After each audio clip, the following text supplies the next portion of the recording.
ত্বকের যত্নে chemical exfoliator ব্যবহার করা শুরু করেছেন, কিন্তু তারপর থেকেই অ্যাকনে, ব্ল্যাকহেডস, হোয়াইটহেডস এর সমস্যা আরো বেড়ে গেছে। কেন হয় এই সমস্যা? এটি কি স্বাভাবিক? চলুন তাহলে এই বিষয়গুলো নিয়ে আজকে কথা বলা যাক।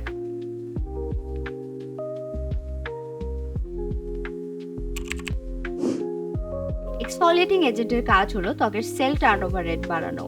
এই এক্সফোলিয়েশন প্রসেসে ত্বকের পুরাতন কোষগুলো নতুন কোষের সাথে রিপ্লেস হয়। আমাদের ত্বকের ভিতর স্বাভাবিকভাবে কিছু মাইক্রোকমেডন থাকে, যা নির্দিষ্ট সময় পর পর ব্ল্যাকহেডস, হোয়াইটহেডস এবং অ্যাকনে রূপে স্কিনে দেখা যায়। সেল টার্নওভার রেট বেড়ে যাওয়ার কারণে এই মাইক্রোকমেডনগুলো নতুন কোষগুলোর সাথে সাথে ত্বকের উপরিভাগে চলে আসে। ঠিক এই কারণেই আলফা হাইড্রক্সি অ্যাসিডস, বেটা হাইড্রক্সি অ্যাসিডস এবং রেটিনল অর্থাৎ যে ইনগ্রেডিয়েন্টগুলো ত্বকের সেল টার্নওভার রেট বাড়িয়ে দেয়, এগুলো ব্যবহারের ফলে ত্বকে ব্ল্যাকহেডস, হোয়াইটহেডস বা অ্যাকনের মতো স্কিন কনসার্নগুলো বেড়ে যেতে পারে।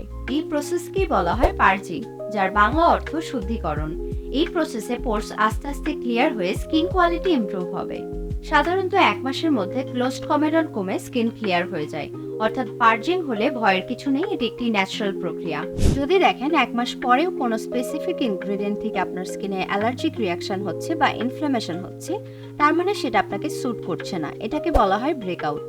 সাধারণত vitamin C, niacinamide, hyaluronic acid এগুলো স্কিনে সেল টার্নওভার রেট বাড়ায় না, তাই এগুলো থেকে স্কিনে কোনো পার্জিং হয় না। তবে এগুলোর আলাদা আলাদা উপকারিতা রয়েছে। এখন অনেকেই প্রশ্ন করতে পারেন যে ভিটামিন সি দিলে আমার স্কিন জ্বালাপোড়া করছে, তাহলে কি ভিটামিন সি আমার স্কিনে স্যুট করছে না? অনেকেই বলেন জ্বালাপোড়া হচ্ছে, প্রোডাক্ট ইউজ করা বন্ধ করে দাও। ব্যাপারটি এমন না।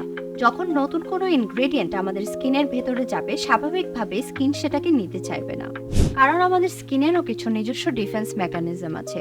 তাই নতুন কোনো প্রোডাক্ট স্কিন কেয়ারে অ্যাড করলে সেটাকে অ্যাডজাস্ট করার জন্য কিছুটা সময় দিতে হবে। কয়েকবার ব্যবহারের পরেও যদি দেখেন যে আপনার স্কিনের রিয়াকশন দেখা দিচ্ছে, তাহলে হয়তো আপনার স্কিন ব্যারিয়ার ড্যামেজড অথবা এই উপাদানে আপনার সেনসিটিভিটি আছে। এক্ষেত্রে ড্যামেজড স্কিন ব্যারিয়ার রিপেয়ারের দিকে আগে ফোকাস করতে হবে। বেসিক স্কিন কেয়ার রুটিনে ত্বককে আগে অভ্যস্ত করুন। বয়স 20-এর কম হলে সাধারণত অ্যাক্টিভ ইনগ্রেডিয়েন্ট ব্যবহারের দরকার হয় না। ভিটামিন সি প্রথমবার ব্যবহারের ক্ষেত্রে একদম লো কনসেন্ট্রেশন দিয়ে স্টার্ট করুন। নতুন অ্যাক্টিভ ইনগ্রেডিয়েন্ট স্কিনে ইউজ করার জন্য স্কিন সাইক্লিং ট্রেন্ডটি ফলো করতে পারেন। কোনো ইনগ্রেডিয়েন্টের সিরাম ফর্মুলেশন স্যুট না করলে ক্রিম ফর্মুলেশন ট্রাই করে দেখুন। রেটিনল ব্যবহারের সময় স্যান্ডউইচ মেথড ফলো করতে পারেন। লো কনসেন্ট্রেশন এবং সঠিক ফর্মুলেশন ব্যবহার করেও 1 মাস পরেও যদি আপনার স্কিনে ইনফ্লামেশন হয়, তাহলে ধরে নিতে হবে যে সেই উপাদানটি আপনার স্কিনে স্যুট করছে না। এক্ষেত্রে অল্টারনেটিভ একটি উপাদান ট্রাই করতে পারেন। আশা করছি আপনাদের কনফিউশনগুলো ক্লিয়ার করতে পেরেছি। এক একজনের ত্বক এক এক রকম। আগে স্কিনকে বুঝুন, তারপর সেই অনুযায়ী প্রোডাক্ট ইউজ করুন। আপনার স্কিন কেয়ার রুটিন মিনিমাল রাখুন। Till next time, take care.